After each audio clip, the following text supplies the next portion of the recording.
Okay, to continue the vanity project, I'm going to be working on my doors.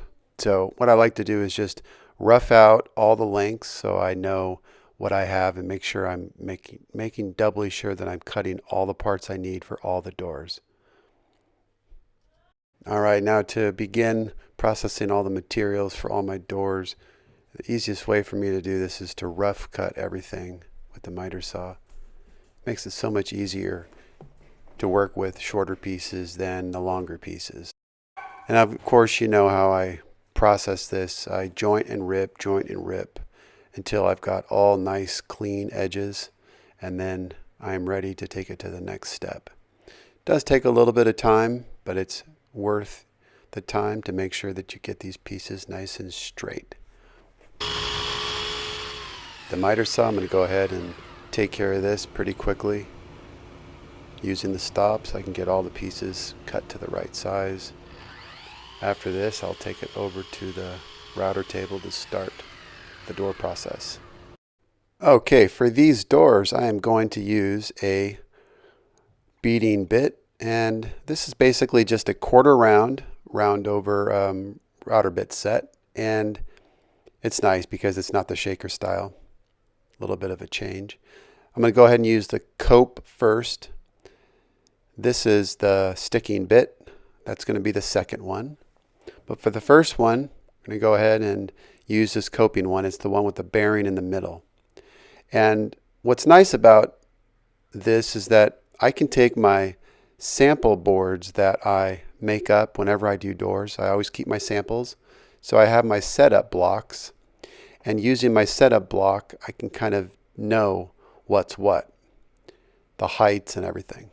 So that's it.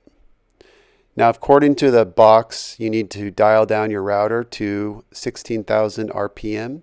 That's what I'm going to do for a 2 1/4 diameter. Now, also take note that when you have the panels in here, you want to make sure that they are recessed from the rails and stiles on the back side for when you sand this. And with my setup block, you can see all I'm doing is just getting that height so that my tongue of the cope goes right in there. And then what you want to do is set it up so that you're touching the bearing. And then what I want to actually do is bring it out just a touch from the bearing. So actually it's not quite flush. It's just a little shy of the bearing. Using my custom-made push block and a setup, I can go ahead and dial in the height and everything. This is a nice way to do this. I don't have to worry about clamping stuff down and makes quick work of this.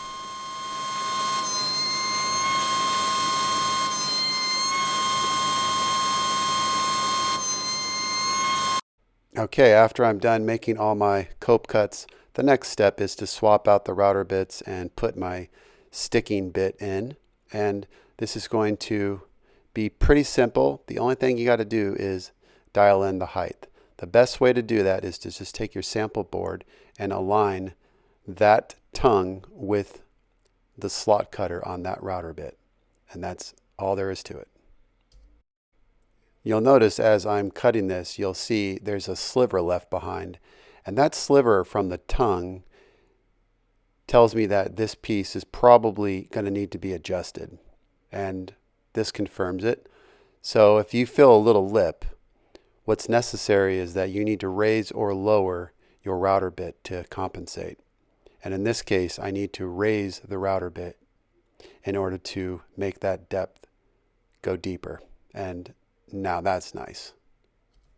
Now I wanted to show you a common problem when you're making doors is you get tear out.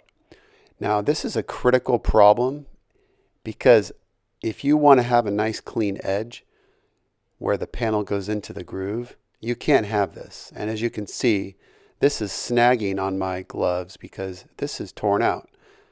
So what you have to do is take a look at the grain direction on the workpiece. Sometimes when you run the router bit, if the grain's going like this and your router bit is spinning like this, what's going to happen is you're actually going to tear the wood fibers out, right? You're going to be pushing the wood fibers out. However, if you flip the board over, now you'll notice the grain's going the other direction. It's going with the grain. However, even still, I got tear out. So even if you take all the precautions, you still make it tear out. To avoid the tear out, I'm going to make a scoring pass. Okay, in order to make this scoring cut, what I'm going to do is loosen up my router fence, and I'm going to pull the fence forward. And in my case, it's going to be about a 1/4 inch forward. So I'm going to cut into the workpiece about 1/8 of an inch. And that's going to give me a nice clean shoulder on all the parts. This is really important if you want to avoid tear out. And it doesn't take that much time. So as you can see, it's just going to go in a little bit. And you could even make a shallower scoring pass if you find your material is chipping out even still. But this is very effective. And now with that done, all the pieces, I'm going to go ahead and reset this back to flush on the bearing and make sure that we get back to where it was. Pretty easy to do. And again, we're not adjusting the height of the router bit, it's just the fence, which is awesome. Now let me go ahead and complete all the cuts, and when I'm done, you'll see how clean it is.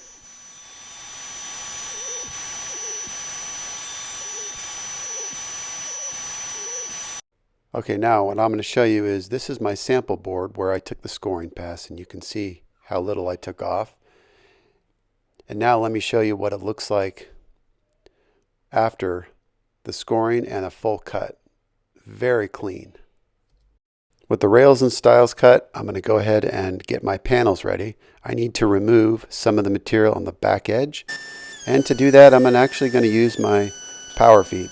Now, you don't see me use the power feed too often unless I have a ton of parts to make. And one of the greatest things about having a power feed is to be able to push this stuff through effortlessly and having a constant feed rate. And that helps with the cut quality. This particular cut doesn't have to be perfect, but it does have to be clean still. This is a great way to do it. Now, if you are considering buying a power feed for your router table or your shaper or even a table saw, I would highly encourage it. These are very nice to have. Even if you don't use it every day, when you need one, it's really nice to have. You can see I have a bracket there that I made, and it fits very nicely. The great thing about this is that it's on all the time. I just loosen this up and swing it out of the way when it's not being used. So it's terrific. Stores right there. Also a note, you'll notice I have number 1 here. Number 1. What that means is that came from the number 1 piece. You'll look here, it says number 1. So that came from the same board. I try to keep that if I can. So that's what it should look like when you're done with that, putting that glue in there. See how it just coats that back edge and then drops down into the groove. Same thing with that one. Now the first thing is always, you got to put the panel in. I like to center the panel. Now the panels are barely narrower and barely shorter. There's not much difference at all. So you don't have to really worry about centering the panel for specific purposes like, reveal on the back edge. It's very minimal.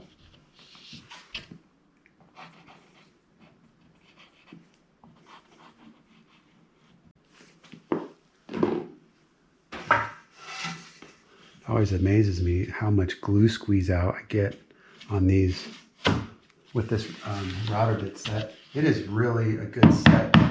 The joints are top shelf joints.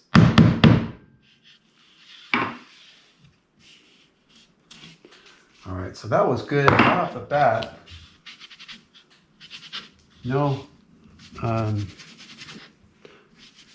tapping needed on that guy. Flip this over. I just love my method of building doors. This really is, it's so Easy, straightforward. Occasionally you'll find you may have, the groove maybe is a little too tight in some of your doors. It's just practice. As you start making more of them, you'll realize things are important. Some things are important, other things are not important. Definitely the size of the groove versus the size of the panel. That's hugely important. And as I just did there, drop that down plumb. So that's it. Push down there a little bit just to get that glue out of the back, just a touch. And then once I have that done, I can take this. Now I have to reset my blocks because the door is different size.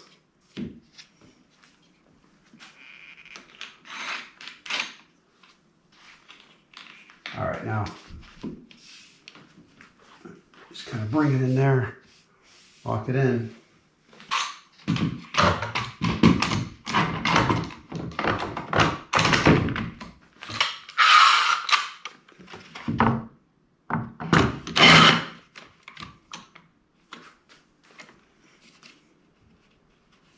All right.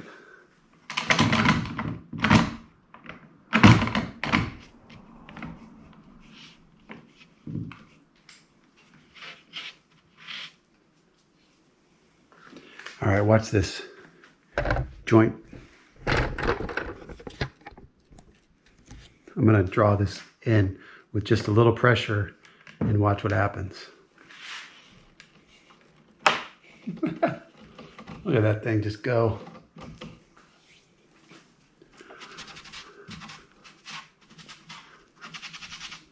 That's how you get really good paint jobs on your cabinet doors. Having glue squeeze out like that gives you the best possible chance of having no gaps in your doors ever. And don't take them out of the clamps too soon. You want these guys to cook for at least an hour, and they'll thank you for it. If it's a real hot day, maybe you could do 45 minutes, a half hour, but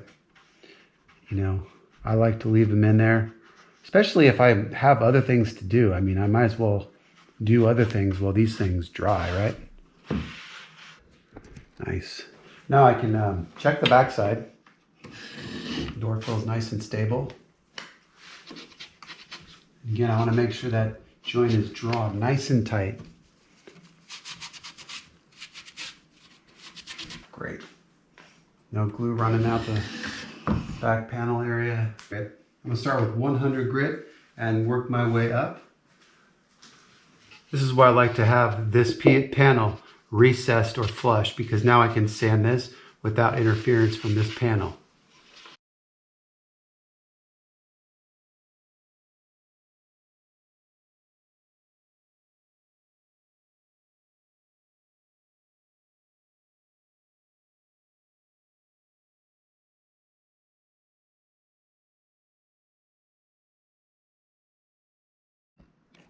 Okay, all these guys are sanded up, the fronts and backs, that is. So I need to even out the bottoms, joint the whole thing. Jointing is optional, but I find that you'll get a much better result from sanding than from sanding. Certainly, you just have to be careful when you have end grain right here. You'll tear it out. So what you want to do is make a short pass one side and then flip the board over and then make the finishing pass so you don't actually take any out. So you do the ends first and then do the sides, because if you have the blowout on the ends, you'll be able to clean it up with the side pass. So I have it set to take a very light pass.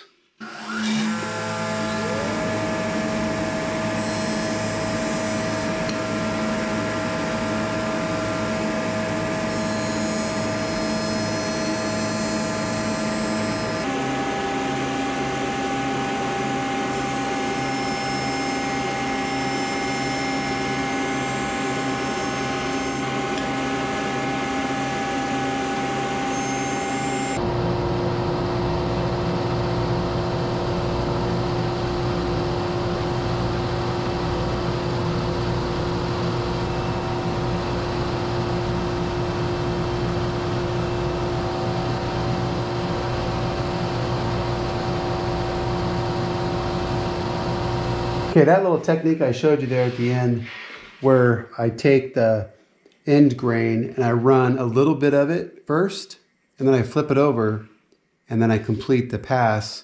That way I don't get any tear out on this side over here, right? Normally it would blow out and you'd get tear out there.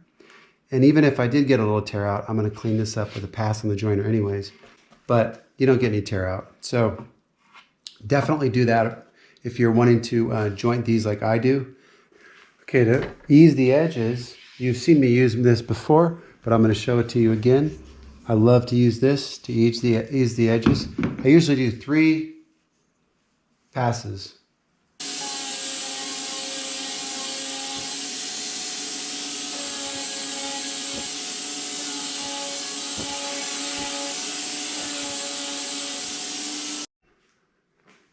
All right, sanding's all done.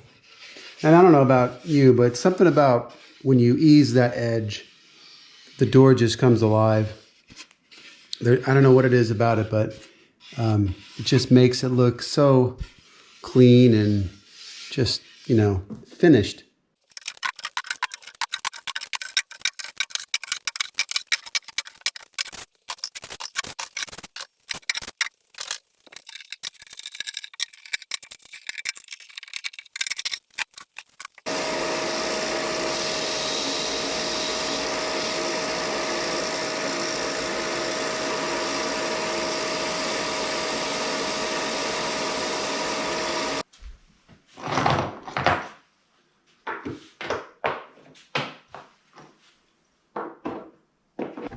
Some people might like to pre-drill.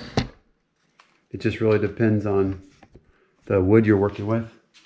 But one thing's for certain, when you line up the hinges, I just eyeball the stile there, the edge of the stile, with this. I just make sure it's parallel. This distance is the same. If it's like this, you know it's crooked, right? You can tell when it's straight. If you need a square, I mean, you can always use a square if that's something you feel comfortable with.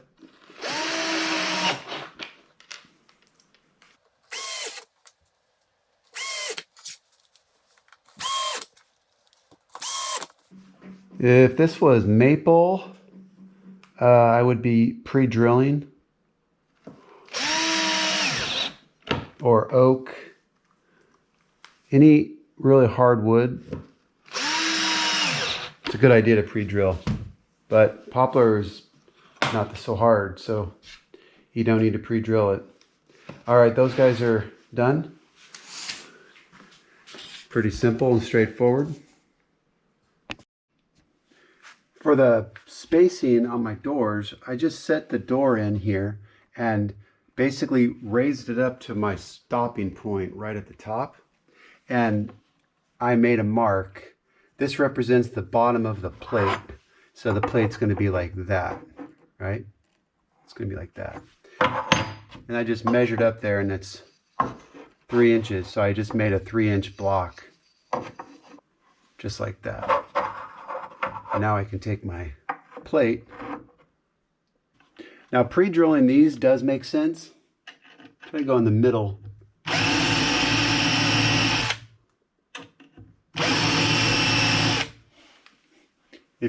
If you pre-drill these guys, it's going to be much better. You're going to be much better off. It's easier to find the hole, you know, and get it in the right spot when you pre-drill. Using 3/4 inch screws. Just take the clip, put it on the top hinge. The bottom is going to clip on there again. Now push this up against the face frame. Again, these are face frame type clips. If you're not working with face frame cabinets, they're going to be slightly different.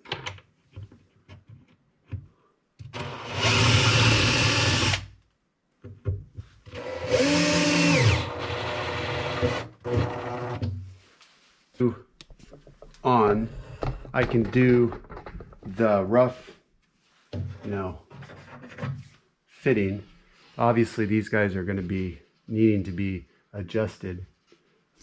All right, that's good. Got that one done. Now I just need to do the same thing with the other ones. We're in the bathroom, installing the vanity. We got the plumbing. Right there, we got the waste. Clean out. More plumbing here, and we have an outlet. Basically 2 9/16. I'm going to drill these guys, and then these will be smaller holes, of course. And they look pretty good. This one's a little crooked. That's always an issue, right, when they're crooked. So if you drill holes that are really tight, like let's say you drilled a 3/4 hole, and this thing's crooked, it may not fit, and you don't want to go bending this guy. So make these a little extra big in order to accommodate for ones that are not straight. Okay, started the holes in the back. Now I'm going to finish them up in the front. This is going to give me a little bit cleaner hole. If I would have just come through, I probably would have torn out this front.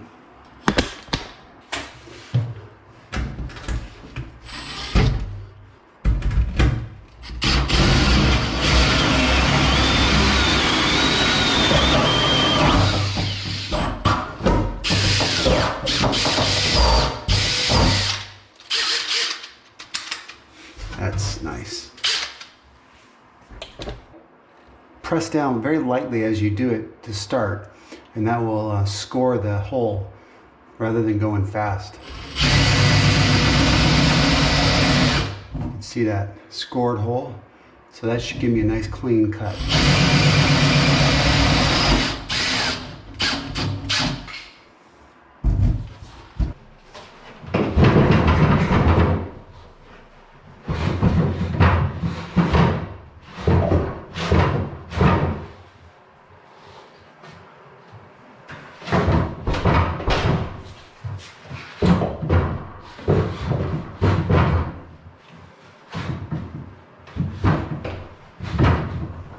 So this guy pretty much is done. The customer does not want it secured to the wall.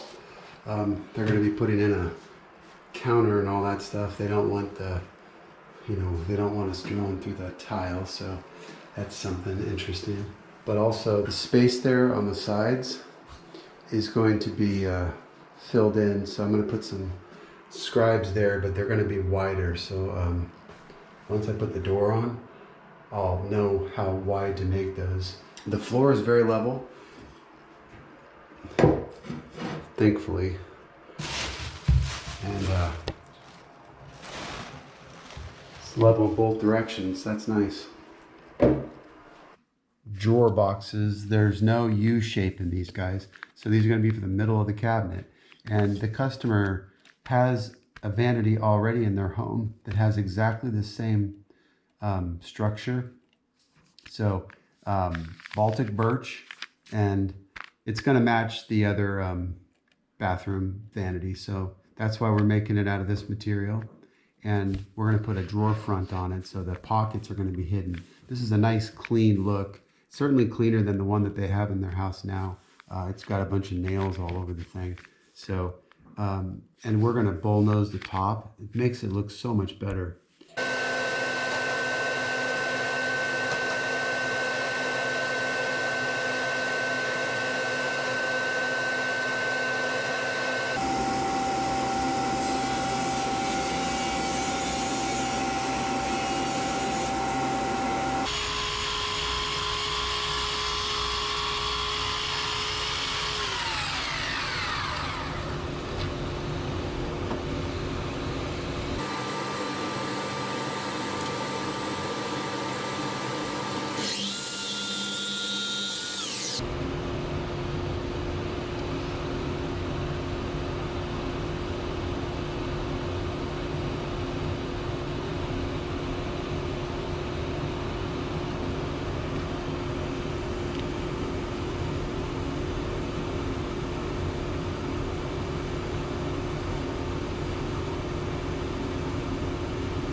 Okay, I need a groove right here, And that groove needs to be the width of my bottom, right? Whatever that is. And so I'm going to use 1/4 inch.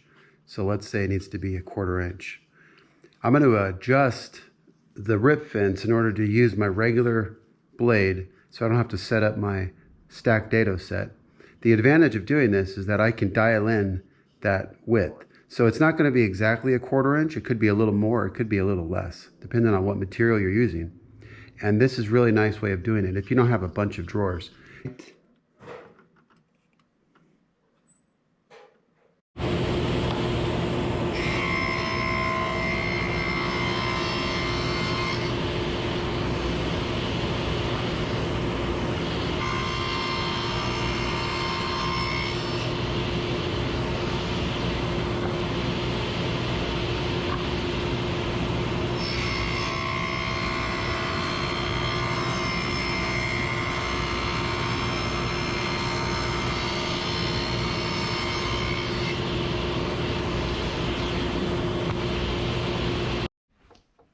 After you cut the grooves, you're going to want to, what I like to do is remove the back of the drawers. So in this case, there's 2 drawers. So I need 2 backs ripped off right there. So rather than changing the setup, I can just take this guy right to the saw. All I need to do, since everything's already been cut, all I need to do is rip this off. And rather than changing the fence, if I just raise the blade, I'm going to cut right through that groove.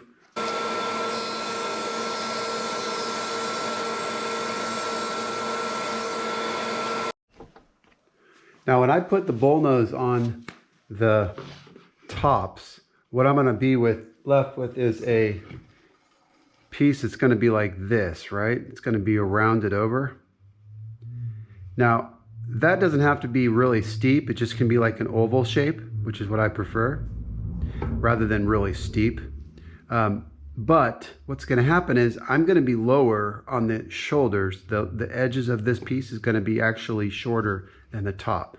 When I route this, you'll see that that's going to create a recess so that that bullnose has a place to drop. In order to accomplish making this shorter, I'm going to take 3/16 of an inch off of this. All right, now I've subtracted 13/16 from this exactly. I can rip this off, these 2, and then I'm going to reset this and do the shorter one the same way.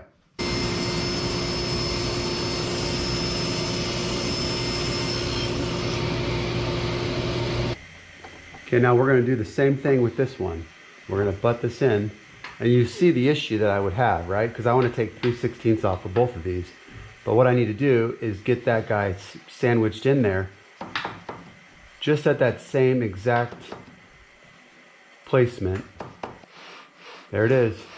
So now I can take that dimension and subtract 3/16 from it, and I'll end up with the same exact number.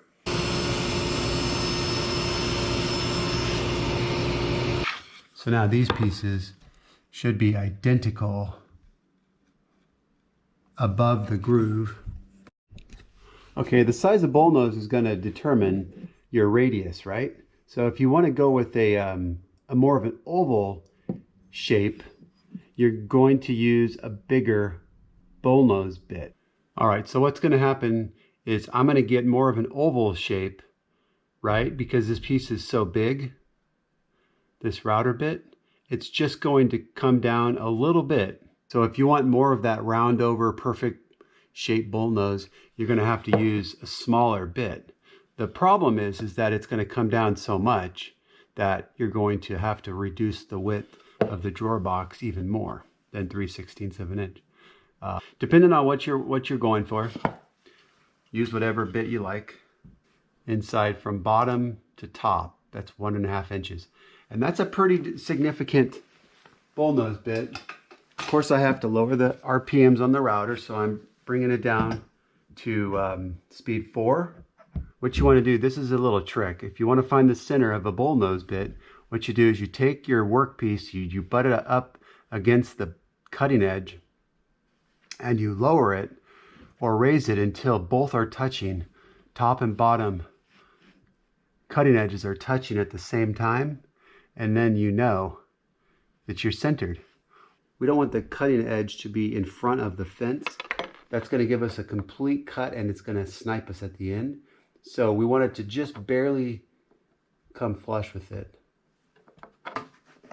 If we have snipe, then we need to move the fences up a little bit. You could try my trick too by putting a piece of tape on the fence.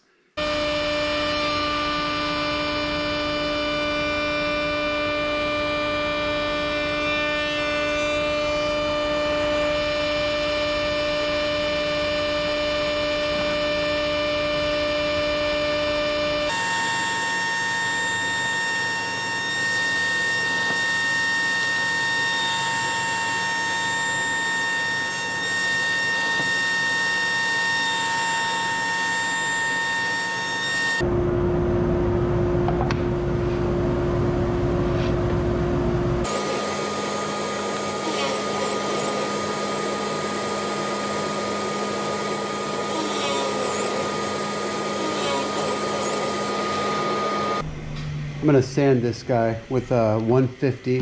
I'm going to sand the inside only. I'm going to use 150 with my 5-inch sander. You know, this material has almost like an accordion effect here. And there's basically ridges. So whenever they run this through the sanders, I think they left some marks. So I'm actually going to hit this with my 6-inch, and I'm going to do 100 grit to knock that off because that's not good. It's going to take me forever and a day with the 5-inch.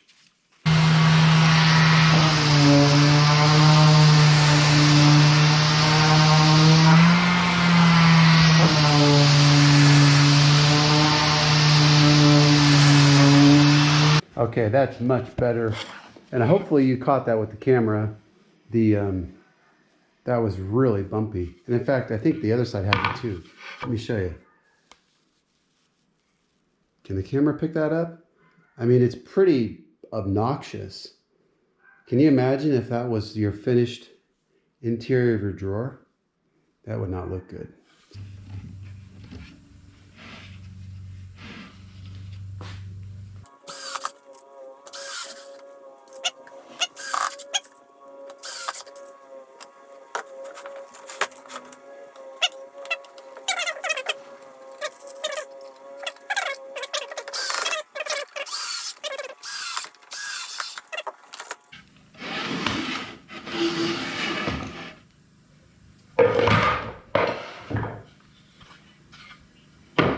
The back of your drawer doesn't drop below that groove. You want it to be flush with the top of the groove.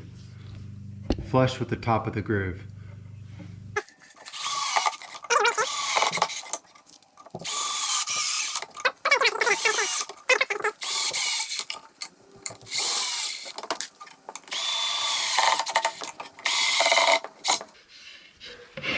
Nice. Very tight and clean inside.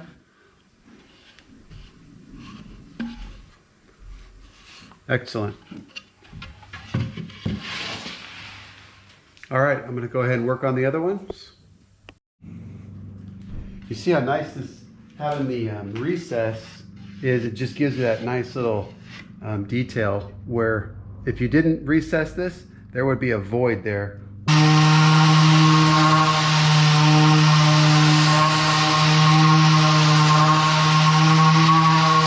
That nice crisp edge there.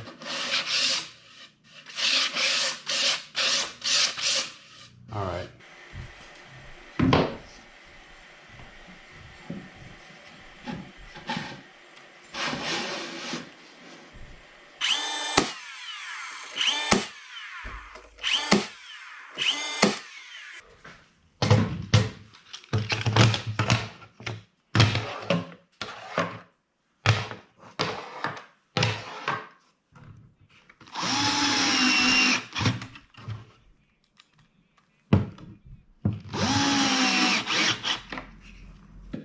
So when you put the slides in, they're going to come in. You need to put a hole here, and that's what this jig is for. Check out my video on it, how to make it, because it's very simple, but yet it does actually a really good job. So it's adjustable.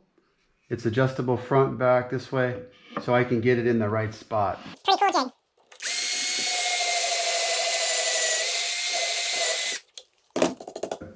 jig. Little jig that I made just for the upper. Now, since these are overlay doors, I'm going to bring this guy up and leave it back, call it 3 seconds. Now, I do like to pre-drill because I want to center the screw in that slot there. 3/4 inch number 7s there. So these are a little bit bigger than your standard hinge screw, and the bigger head doesn't go through the slot. The normal 6s will go through. They'll actually, you'll think they're nice and tight. The problem is that once you put load on them, they're going to pull through. So drill in that slotted hole right there at the front.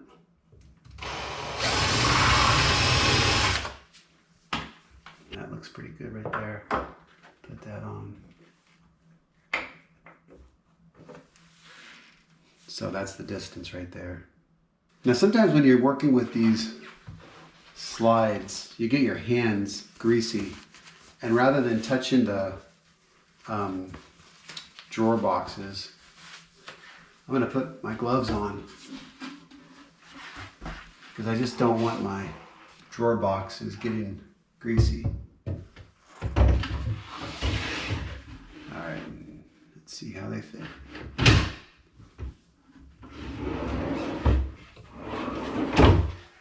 Now I want to check the fit on the front and see how that is. Now, if you drill holes for your drawer boxes, sometimes it's nice to have a little extra big hole. Not too big, but just a tiny bit bigger. So I like to just use a different drill bit in order to do that. All right, Lockwood's the same height as the drawer box. That's what happens to the drawer box material if you don't back it up.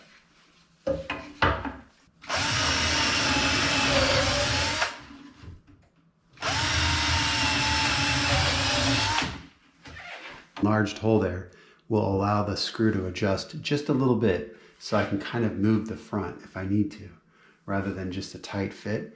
It just gives you a little flexibility. Right there.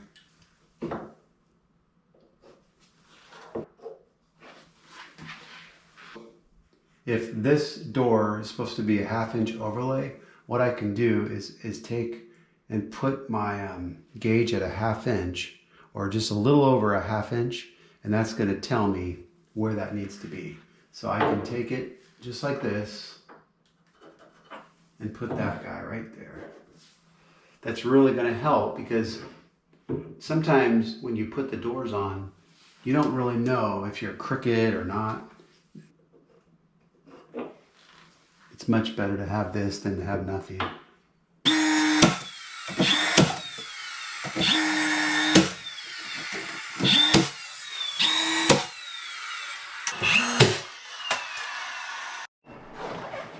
All right, I'm going to scribe the filler in here. I'm going to bring it all the way down and actually go all the way to the floor.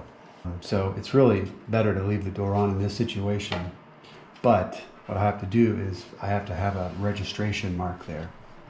And rather than write something on the door, I'm actually going to utilize my rabbit. The rabbit's going to be flush to that edge right there. So I'm just going to hold that guy so it's flush to the edge. And then once I do that top and bottom, I can then scribe it.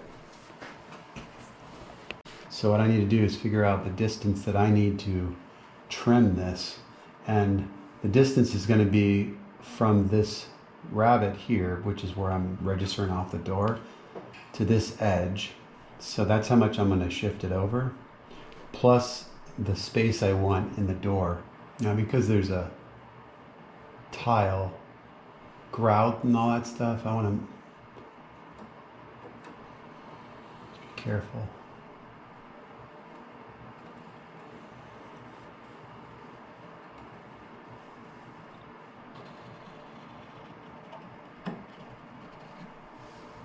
Okay.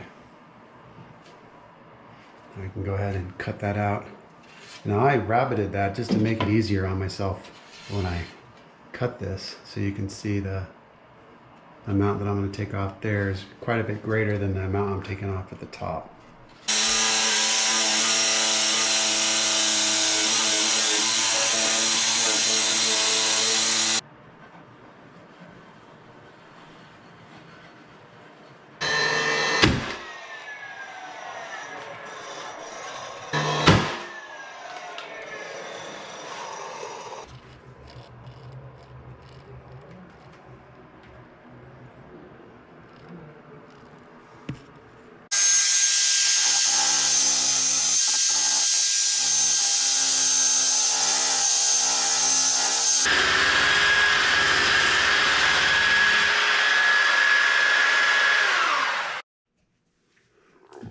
For the pullouts, I need to put pretty big spacers in the cabinet, and the spacers that I have for typical pullouts, like frameless jobs, those are smaller, right? They max out at about 1 3/4 inch.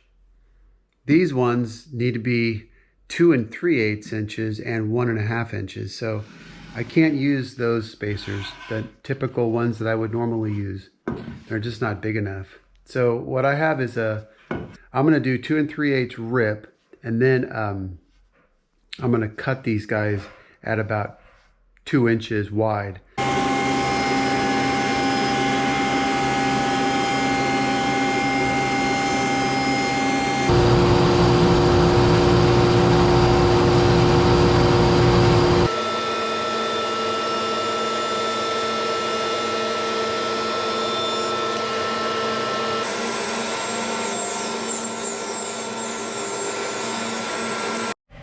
Well, we're going to test this blade and see how well it does cutting this piece right there. 2 3/8 tall, and we're going to resaw it. But these blades say to max out at 1 inch. And like I told you before, this is a thin kerf. There's no stabilizer on it. And this is an absolute dream of a blade. So just cut this, no problem. And this is cherry, right? This is pretty hard. I mean, it's not as hard as it gets, but it definitely is hard. I'm gonna have to raise the blade up.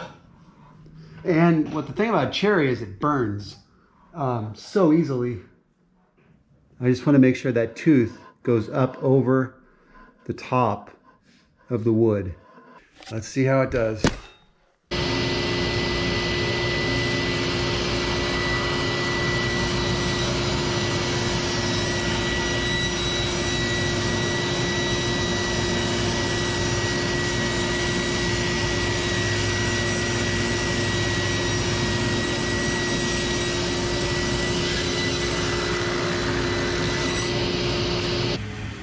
Oh yeah. So if you ever wanted to know what a glue line rip 30 tooth thin kerf blade could do with a piece 2 3/8 thick solid cherry, that's it right there. I mean, that is a gorgeous cut. The key with cherry and other woods that burn a lot, walnut, maple, is that you don't want to pause. You just kind of want to keep it going. And do not let the blade sit there and make contact with the workpiece, because you'll get nasty burning. But that is phenomenal. And I'll tell you, there is no deflection in that cut. Just thought I would show you that as well on that blade. There's a little tip if you are wanting to make little pieces on your miter saw.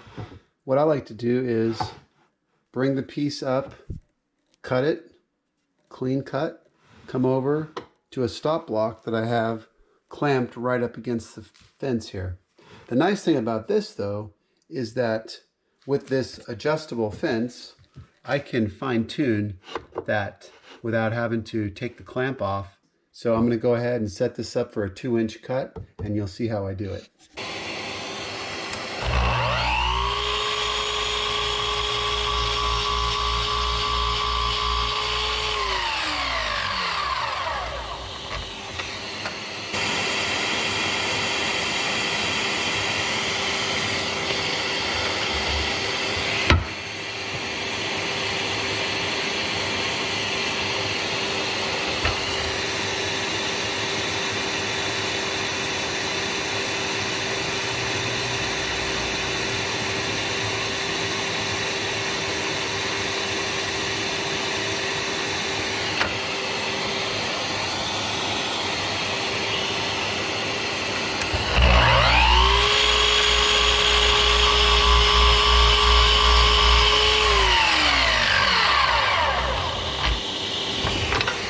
After you've cut this, you want to let this blade stop completely. You do not want to raise this up while it's still spinning, while this piece is wedged up against here.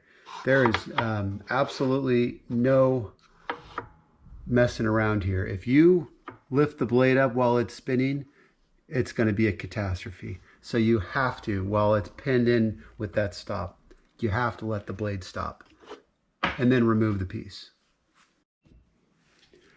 Okay, just came back to the job site here. This vanity has been painted. It's kind of a cool blue color.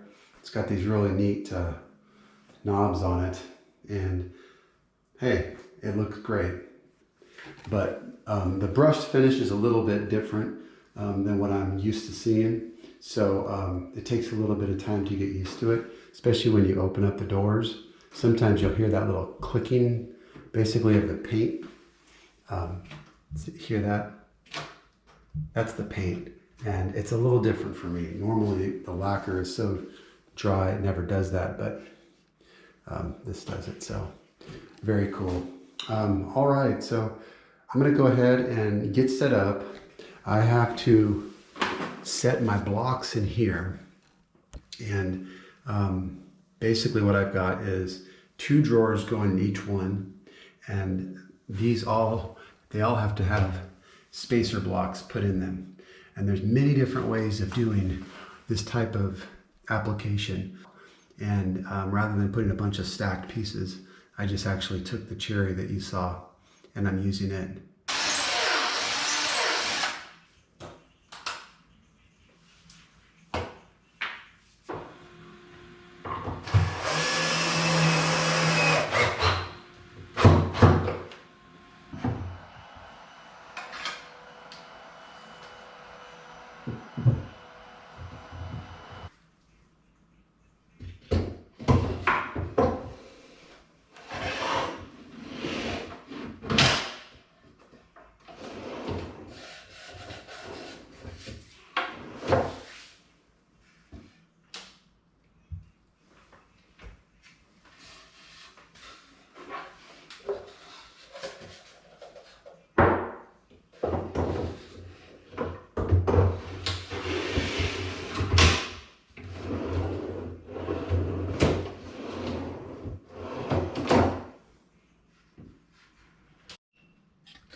Okay, this thing fits really sweet in here. These things are, these ones are fit good. Hopefully those will fit the same, but check this out. It moves. Now I've got the cord actually dropping down behind the water line and it's loose.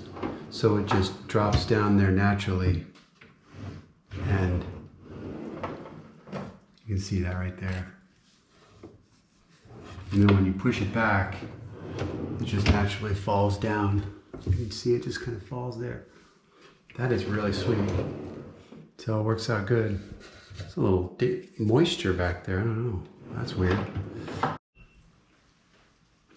Okay, this is a situation where when I drive this screw in, I want this to be nice and tight up against the cabinet. So I also, not only do I counterbore that one, but I'll actually counterbore the back as well. So that way when I drive this screw in this way, it'll go through and the plywood that pulls away, it won't keep this block from sitting nice and tight. So this will end up being nice and tight. All right, if you want to do pullouts for your vanity and or your kitchen sink, it would be the same thing. These are the way to do it. Okay, it is all done and it looks great. You just gotta paint that bottom. Really sweet. That outlet's really great. That is gonna be a great thing to have in here.